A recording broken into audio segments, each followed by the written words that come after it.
Hello everyone, welcome to the Dikshashala. आज हम बात करेंगे बिहार शिक्षक भर्ती के बारे में कि इसमें कितने आवेदन किए गए हैं। अच्छा, हम कोई फॉर्म फिल करते हैं तो हमें बड़ी एक्साइटमेंट होती है कि पता चले कितना इसमें कंपटीशन है, क्योंकि आज के ट्रेंड में क्या है कि जितने फॉर्म आ रहे हैं लगभग उससे 100 गुना लोगों ने फॉर्म फिल किया है। उससे किसी किसी एग्ज़ाम्स में तो एक सीट पे 2-2, 3-300 लोग फाइट करते हैं। जैसे आई थिंक केवी में काफ़ी कंपटीशन था, 6000 सीट थी और 15 लाख एप्लीकेंट्स थे। आई थिंक 15 लैक्स नहीं, 15 लैक्स तो टोटल सुनने में आ रहा था। अप्रॉक्स 5 to 6 लैक्स पीआरटी में थे। तो बिहार शिक्षक भर्ती में कितने एप्लीकेंट्स हैं, कितने लोगों ने फॉर्म फिल किया है, आज हम उसके बारे में बात करेंगे।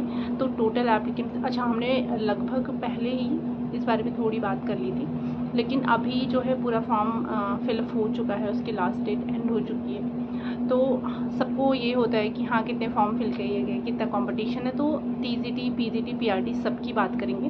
टोटल मिला के 8.5 लाख फॉर्म फिल किए गए हैं। पीआरटी में अकेले 7.5 लाख के अप्रॉक्स फॉर्म फिल किया गया है, जिसमें कि 45% फीमेल हैं और 55% मेल है। सेकेंड वन कि कितनी वैकेंसीज़ है, तो 80,000 वैकेंसीज़ है। उसमें 7.5 लाख लोगों ने फॉर्म फिल किया है। तो एक सीट पे लगभग 9 लोग फाइट करते हैं। तो बाकी एग्ज़ाम्स के कंपेयर में देखें तो बहुत ज़्यादा कंपटीशन नहीं है। अगर हम तैयारी अपनी अच्छी करते हैं तो ज़रूर ये एग्ज़ाम क्वालिफाई हो जाएगा। फिर बात करते हैं कि 70,000 जो टीजीटी है उसमें 70,000 एप्लीकेंट्स हैं और 35,000 के अप्रॉक्स सीट है।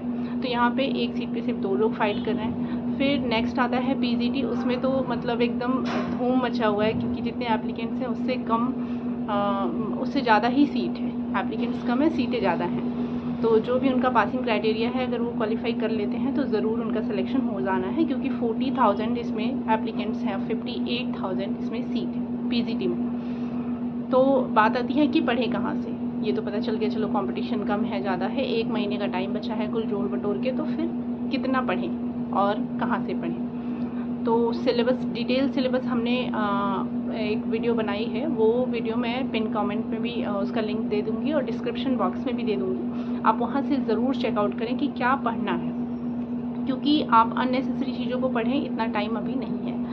और बीपीएससी का ये एग्ज़ाम टीचिंग का पहली बार हो रहा है, तो प्रीवियस ईयर पेपर भी नहीं है। तो आपको अगर प्रीवियस ईयर पेपर लगाने भी हैं तो बीपीएससी के जो अदर एग्ज़ाम्स हुए हैं आप उनके प्रीवियस ईयर पेपर सॉल्व कर सकते हैं। हो सकता है कि बीपीएससी का जो सिविल सर्विसेज वाला हो, मेरे ख्याल से वो हेल्पफुल होगा, क्योंकि वही सिलेबस है। रीजनिंग सिर्फ एक एक्स्ट्रा हो गया इसमें, बाकी मैथ्स और सारी चीज़ें उसमें भी हैं। फिर अब बात होती है कि कैसे, मतलब कितना टाइम दें। तो आप इस टाइम तो 1 महीने बचा है एग्ज़ाम्स को।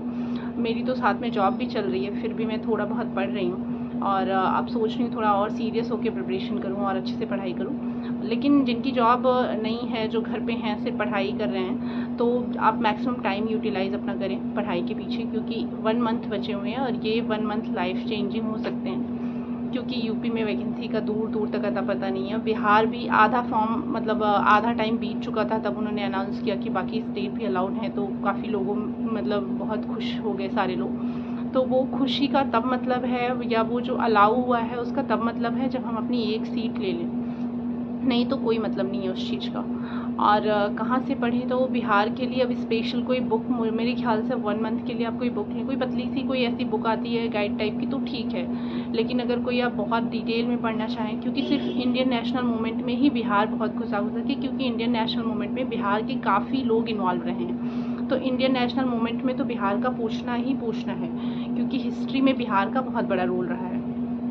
जैसे कि अभी स्वराज पार्टी में श्री कृष्णा सिंह थे और एक लोकनायक जिन्हें कहा जाता था, तो काफ़ी सारे लोग इन्वॉल्व हैं। तो और 1857 की क्रांति में कुंवर सिंह थे। अच्छा, बीपीएससी का एग्ज़ाम बिना कुंवर सिंह के हो जाए, दैट्स इम्पॉसिबल। तो कुंवर सिंह के बारे में अच्छे से पढ़ लें, वो कहाँ से थे, उनकी डेथ कब हुई, कहाँ हुई, ये सारी चीज़ें। 1857 की क्रांति में बिहार से कौन था, ये तो मस्ट है पढ़ना। अच्छा, कुछ लोगों का ये कहना होगा कि बिहार स्पेशल सिलेबस में उन्होंने दिया नहीं है। अच्छा, हिस्ट्री बिहार इंडिया का ही पार्ट है, ऐसा नहीं कि इंडिया से बाहर है, उसके लिए वो अलग से स्पेसिफाई करेंगे। उन्होंने हिस्ट्री कह दिया, मतलब वो बिहार की भी हिस्ट्री पूछेंगे तो आप कह नहीं सकते बिहार की, यूपी की, पूरे इंडिया की। तो जब हिस्ट्री में हमारा बिहार एकदम घुसा हुआ है, मतलब बंगाल डिवीज़न, ये सारी चीज़ें, मतलब बिहार से रिलेटेड काफ़ी कुछ है हिस्ट्री में। तो जब हम ओवरऑल हिस्ट्री पढ़ते हैं तो बिहार को एलिमिनेट करके तो पढ़ते नहीं, तो जब बिहार का पढ़ेंगे तो बिहार का तो थोड़ा सा स्पेसिफाई करके पढ़ेंगे ही। और पॉपुलेशन सेंसस आप ज़रूर देख लेंगे 2011 का। वैसे 2011 का सारे एग्ज़ाम्स में आता है, तो कुछ लोगों ने हो सकता है कि याद भी कर लिया हो, अभी उनको अलग से पढ़ने की ज़रूरत ना पड़ रही हो। लेकिन जिन्होंने भी याद भी कर लिया तो वो एक बार फिर से उसको रिवाइज़ कर लेंगे। पॉपुलेशन डेंसिटी किसकी ज़्यादा है, सेक्स रेशियो कहाँ का ज़्यादा है, एरिया वाइज कौन सा ज़्यादा है, और वन वगैरह का भी पढ़ लेंगे।